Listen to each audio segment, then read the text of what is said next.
లాల్ సింగ్ పిల్లల్ని చూస్తూ ఉంటాడు. ఇంకా చాలా సంతోషపడుతుంటాడు. పిల్లలు పెద్దలు అయిపోయారు అని చెప్పి నవ్వుకుని చూస్తూ ఉంటారు. పిల్లలు బాగా పెద్దగా అయిపోయారుగా అని చాలా రోజుల తర్వాత మనం ఇలా కలవడం నాకు చాలా ఆనందంగా ఉందిరా అని అమర్తో అంటూ ఇంకా అంజుని అలాగే చూస్తూ ఉంటాడు.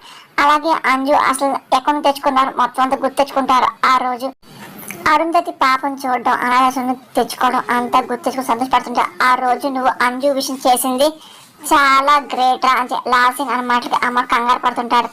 మనవారికి ఏం అర్థం కాదు అదేంటి అని చెప్పి చూస్తూ ఉంటుంది. బాయ్ కూడా టెన్షన్ పడిపోతుంటది. అంజుకి ఏం అర్థం కాదు. అలాగే లాల్ సింగ్ చూస్తూ ఉంటుంది. అంజు మీ దగ్గర పెట్టుకున్నందుకు నాకు అసలు చాలా హ్యాపీగా ఉందిరా అని చెప్పి లాల్ సింగ్ అంటూ ఉంటారు. అమ్మ టెన్షన్ పడుతూ ఇంకా అంజుని చూస్తూ ఉంటాడు. మనోడికి ఏం అర్థం కాదు. పదే పదే ఇంకా లాల్ సింగ్ అలాగే అంజుని చూస్తూ ఉంటుంది. ఇంకా బాగా ఇంకా ఏం మాట టెన్షన్ పడిపోతూ ఉంటుంది. ఇంకా అంజు కూడా పదే పదే ఏమైంది అసలు ఇద్దరు అంటున్నారు అని చెప్పి డౌడ్ గమనిస్తూ ఉంటుంది.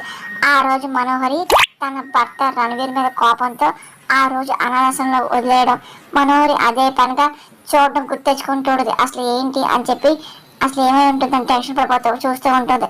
ఇంకా అమ్మని ఇంకేమైనా పొరపాటున చెప్పేస్తారని చెప్పి భయపడుతూ ఉంటుంది.